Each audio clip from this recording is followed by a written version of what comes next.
All right, welcome back, World Wide Web. I'm GW Pomichter. Thanks for hanging with us. We really appreciate you logging on and tuning in. If you haven't already, go on and hit subscribe for us so you can come back over and over again. See some of these fantastic authors and artists and creators. If this is your first time, thanks for hanging with us at the I Love Books multi-genre book signing, sponsored by the Florida Writers Association. We are hanging with Anne Reynolds, the author of the romance, mystery, suspense, Masked Island. Yes, we have thank that you. here. We have Masked Island right here. Yes. And tell us a little bit about Masked Island. Masked Island is the story of a young woman who has become successful in the art world. She lived her life with her grandmother, and then her grandmother passed away from an aneurysm unexpectedly, and she finds out that she's not related to this woman. And so it's sort of frightening. She has no identity, no past, and she receives this box with mementos in it that belong to her mother and parents, and she sees them for the first time and finds out that two women concocted a fictional story to keep her from being murdered by the people who murdered her family. Oh my Lord. And so it takes her to Masked Island, the ancestral home of the Dumond family. And because she looks like a Dumond, right away she's put in danger because her father was the head of the family.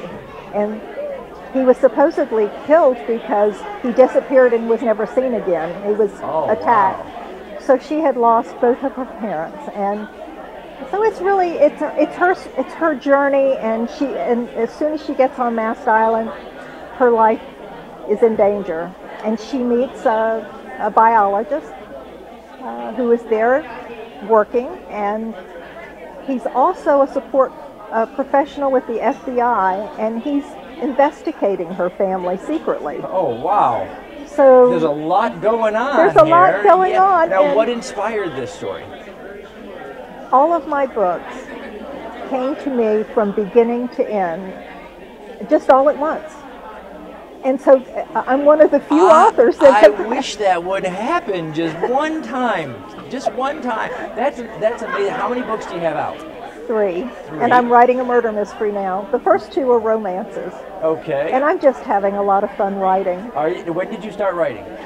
3 years ago. 3 years ago. After I retired. That's a book a year. You're just going. Oh, yes. Yeah. More on the way. More on the way. More on the murder mystery next. Yes. Oh wow, that's great. So, yeah. Writers tend to be readers. Are there any authors out there, any writers, any storytellers that inspire you?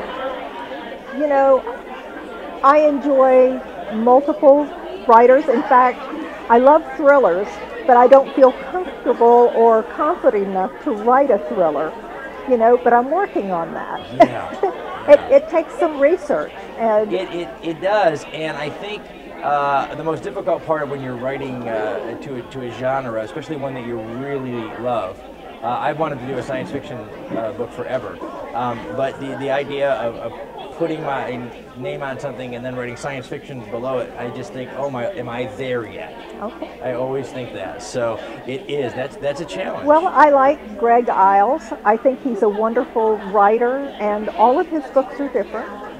So I enjoy reading him. What's on your nightstand right now? What are you reading right now? Right now, I'm not reading anything. I'm writing. I'm writing.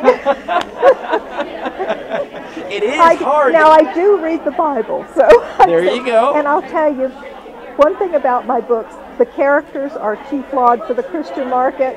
They're not flawed enough for the secular market. Okay. And so I'm one of the fortunate authors that I can write for enjoyment, and I don't have to write to make a living. There you go. I have a wonderful, supportive husband, and wonderful. That is great. You started writing 3 years ago. You said when you retired. Yes. Okay. If you could go anywhere in the world, where would you want to just sit and write? Any special place that you got in your mind? Any place you've ever really just wanted to go? Oh yeah. I have gone. In fact, I was on an archaeological dig there for a month in Israel. In Israel. But I would love to go and spend time there and write. You know, it's such an amazing place. I got to go to Tel Aviv when I was younger. When I was in the Army, I was stationed in the Sinai Peninsula of Egypt. Okay, and we got to visit Tel Aviv. It is an amazing It is. And I was at Caesarea Maritima for a month working with archaeologists. Oh, wow. So writing and archaeology are my passions, and then I paint. So art is my therapy. Oh, my Lord. Wow. So, you're very... So... You have... With the archaeology, you have plenty of places to draw inspiration in between the writing and the painting. Yes. That's fantastic. Writers write at all hours, at all times of the night, whenever the muse speaks to you. Yeah. Do you have a favorite midnight snack? I try not to go to the refrigerator anymore after dinner.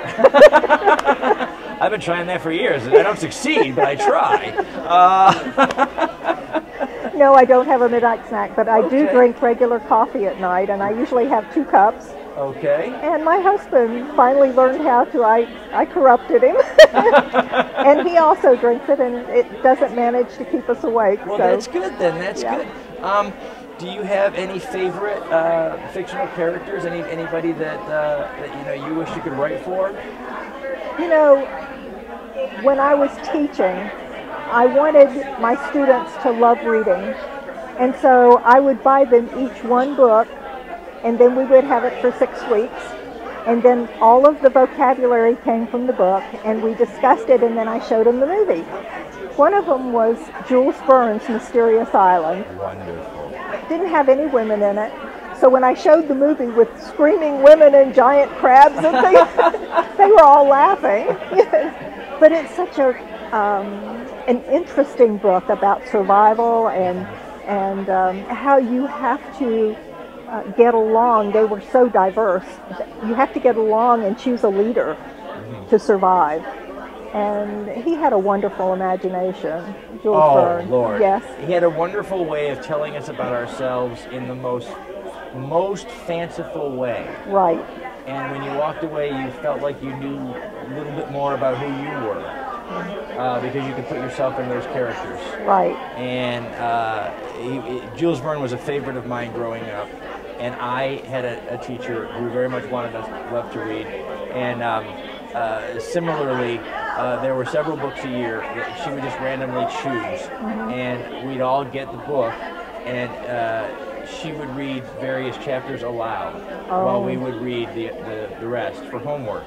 And to this day, I swear, sometimes I read and I still hear her voice. You know, my 6th grade class, I had books on the desk, and I said, you know, as you become a better reader, books become more interesting.